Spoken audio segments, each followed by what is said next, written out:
कि एसआईआर हुआ, ममता बनर्जी ने एसआईआर में गरीबों की क्या मदद की? सिर्फ सिंबोलिज्म और ड्रामेबाजी की आपने। तेलंगाना हैदराबाद से मैं आता हूं, हमारे पास एसआईआर शुरू नहीं हुआ। मैं मेरी पार्लियामेंट के कॉन्स्टिट्यूंसी में और पूरे हैदराबाद में जहां कहीं नीम पार्टी के लोग हैं वहां पर हमने एक ऐप बनाया, हेल्प डेस्क बनाया। 2002 का वोटर लिस्ट फोन में डाल कर दिया और 2024 का दिया ताकि नीम के वर्कर अराकीन उसका मैपिंग कर सके। ममता बनर्जी ने कुछ नहीं किया, सिर्फ बोल रही है कि ऐसा हुआ। यकीनन 90 लाख नाम एसआईआर में काटे गए। बोलो ममता बनर्जी, तुम मुख्यमंत्री हो, तुम्हारी सरकार ने गरीब लोगों के नाम को बाकी रखने के लिए तुमने क्या किया? अरे तुम तो सिर्फ ड्रामेबाजी और एक्टिंग करती हो। रमजान की ईद आई तो तुम ईदगाह के सामने खड़े होकर हाथ उठाकर दुआ करते हैं, मगर बताओ गरीब मुसलमान को कौन सा फायदा होता है? क्या ये बात सच नहीं है कि मुर्शिदाबाद जिले के 16 लाख बच्चे कभी हैदराबाद तो कभी दिल्ली तो कभी मुंबई तो कभी दुबई में जाकर काम करते हैं? बताओ उन गरीबों को रोकने के लिए आपने क्या किया? मुर्शिदाबाद में मुर्शिदाबाद का नौजवान बच्चा दुबई में जाकर बहुत मशहूर बिल्डिंग बुर्ज खलीफा को बनाता है, मगर ममता बनर्जी मुर्शिदाबाद में कोई काम नहीं कराती। इंडस्ट्री नहीं है। यहां पर हमारी माँ और बहनें क्या करती हैं? 195 रुपये लेकर 1000 बीड़ी बनाती है। ममता बनर्जी, क्या तुमने कभी यहां पर जब मुर्शिदाबाद को तुम आए थे तो क्या कभी आपने उन गरीब महिलाओं की उंगलियों को देखा कि बीड़ी बनाते बनाते उनकी उंगलियां सड़ जाती हैं? मगर आपको सिर्फ वोट से मतलब है। ममता बनर्जी को मुर्शिदाबाद या कांडी की जनता से मोहब्बत नहीं। ममता बनर्जी आपको सिर्फ एक दूध देने वाली गाय समझकर वोट हासिल करना चाहती है और वोट डालते रहो और ममता बनर्जी बोलेगी मैं बीजेपी को रोकूंगी। कहां रोक पा रहे हैं आप बीजेपी को? बंगाल में बीजेपी आगे बढ़ गई है। तो मेरे अजीज दोस्तों और बुजुर्गों, नरेंद्र मोदी और ममता बनर्जी एक सिक्के के दो रुख हैं। ये भाई बहन है, याद रखिए। दोनों ड्रामा कर रहे हैं, बंगाल की जनता को धोखा दे रहे हैं। अंदर से ये लोग मिले हुए हैं और इल्जाम मजलिस पर लगाते हैं। अरे आप बता दो, पूरे मुर्शिदाबाद में जितने ब्लॉक हैं जहां पर 50% से ज्यादा मुसलमानों की आबादी है, वहां पर अस्पताल नजर नहीं आता, वहां पर स्कूल नजर नहीं आता, बच्चे स्कूल के बाहर नजर आते, उन ब्लॉकों में नौजवान बच्चे नजर नहीं आते क्योंकि वो भारत के कोने कोने में जाकर अपने घर में चिराग जलाने के लिए काम करते हैं। 16 लाख मुर्शिदाबाद के नौजवान मुर्शिदाबाद में नहीं है क्योंकि ममता बनर्जी इंडस्ट्री खोलती है तो कोलकाता के अतराफ खोलती है। SEZ खोला जाता तो कोलकाता के अतराफ में खोला जाता। अरे यही मुर्शिदाबाद के लोगों को अगर एयरपोर्ट जाना है तो 300 किलोमीटर दूर एयरपोर्ट के लिए जाना पड़ता है। मुर्शिदाबाद की जनता, कांडी की जनता, हम आपसे अपील कर रहे हैं कि 23 तारीख के दिन नीम पार्टी को वोट दो। डरने और घबराने की जरूरत नहीं है। अगर कोई गुंडागर्दी करके समझता है कि हम डर जाएंगे तो सुन लो, पूर्व सरकार और तुम्हारे भाई से कह रहा हूं, सुन लो, हम सिर्फ अल्लाह से डरने वाले हैं। ना हम मोदी से डरते, ना शाह से डरते, ना ममता बनर्जी से डरते हैं। अगर तुम जुल्म करोगे तो तुम्हारा जुल्म खत्म होगा इंशाअल्लाह ताला। यकीनन नरेंद्र मोदी की सरकार ने संविधान के खिलाफ वक्फ का कानून बनाया। आपने देखा होगा पार्लियामेंट में, अगर मोदी की आंखों में आंखें डालकर मोदी की तरफ देखकर अगर किसी ने कहा ये वक्फ का कानून हमारी मस्जिद को छीनने का कानून है और मोदी के सामने ओवैसी ने उस कानून को फाड़ कर पार्लियामेंट के ऊपर फेंक दिया। ममता बनर्जी ने क्या कहा? ममता बनर्जी ने कहा था कि मैं वक्फ के कानून को बंगाल में चलने नहीं दूंगी। आज वही ममता बनर्जी झूठी साबित होती है और वक्फ के कानून को लागू करती है।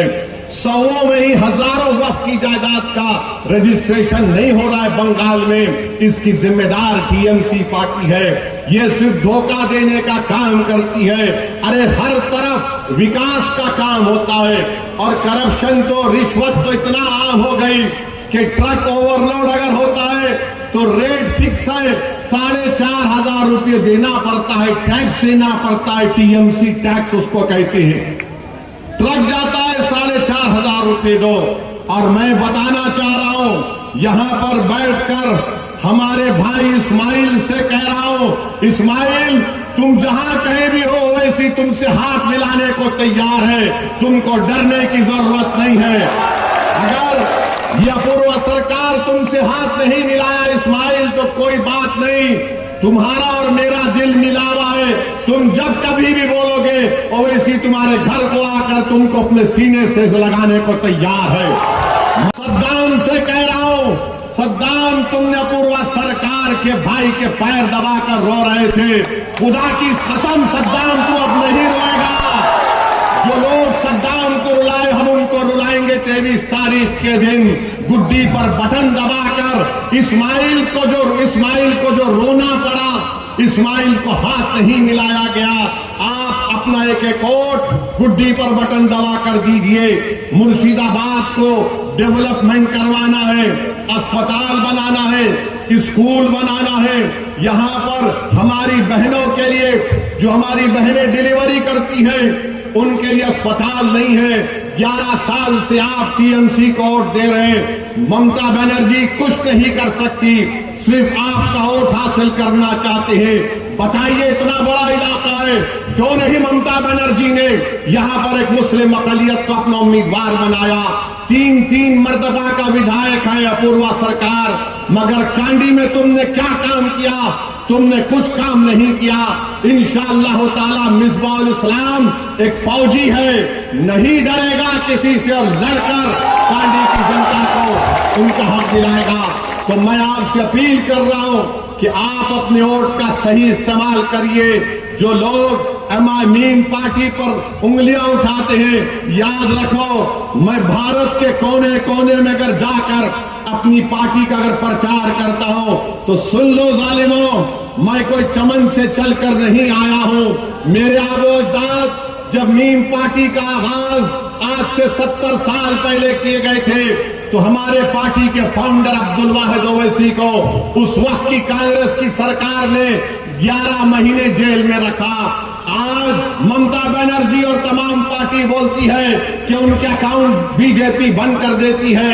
70 साल पहले मेरे मरहूम गायब के अकाउंट बंद कर दिया गया था, अब्दुल वाहिद ओवैसी के घर का पानी बंद कर दिया गया था, मगर अब्दुल वाहिद ओवैसी ने इनके जुल्म को बर्दाश्त किया मगर पीछे नहीं हटे।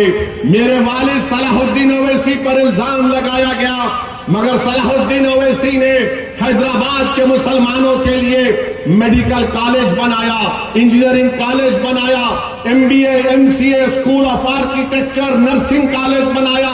40 साल में ओवैसी मेडिकल कॉलेज से, डेक्कन मेडिकल कॉलेज से 40,000 मुस्लिम बेटियां और बच्चे डॉक्टर बनकर निकलकर देश में और विदेश में जाकर इस देश का नाम रोशन कर रहे हैं। ये हम कर रहे हैं। याद रखो, तुम कुछ भी कर लो, मौत मुझे रोक सकती है मगर जब तक जिंदा रहूंगा इंशाअल्लाह ताला बंगाल में मुस्लिम अक़लियत की एक आजाद पॉलिटिकल एजेंसी बनेगी और जहां पर हमारा भाई इंशाअल्लाह ताला मिसबाउल इस्लाम कामयाब होगा।